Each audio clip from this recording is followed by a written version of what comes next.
ஒற்றளபெடை. செய்யுளில் ஓசை குறையும் போது அதை நிறைவு செய்ய மெய்யெழுத்துக்கள் அளபெடுப்பது ஒற்றளபெடை.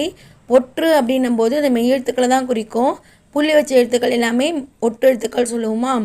இதில் காங்காச்சாலேருந்து நான் வரைக்கும் எழுதுனோம்னா நமக்கு கண்டிப்பாக குழம்பும். இதில் அளவெடுக்கக்கூடிய மெய்யெழுத்துக்கள் பார்க்கும்போது மொத்தத்தில் ஒரு 10 மட்டும்தான். அது எப்படி ஈஸியாக ஞாபகம் வச்சுக்கலான்னா, வல்லினம் மெல்லினம் இடையினம் சொல்லிட்டு 3ஆக எழுதி பிரிச்சுட்டு, வல்லினம் ஃபுல்லாகவே வராது, மெல்லினம் எல்லாமே வரும், இடையினமில் இழு மட்டும் வராது. ஆக மொத்தத்தில் மெல்லினமில் ஒரு 6, இடையினமில் 4, மொத்தம் இந்த 10 எழுத்துக்கள் மட்டும்தான் அளவெடுக்கும். அதோடு சேர்ந்து ஆயுத எழுத்தான அக், இந்த 11 எழுத்துக்கள் மட்டுமே ஒற்றளபெடையில் அளவெடுத்து வரும். இந்த 11 எழுத்துக்களும் சேர்ந்து செய்யுள்ள எங்கெல்லாம் ஓசை குறையுதோ அங்கே அதை நிறைவு செய்கிறதுக்காக அளவெடுக்கும். எடுத்துக்காட்டு, எங்கிறைவன் எக்கிலங்கிய கையராய்.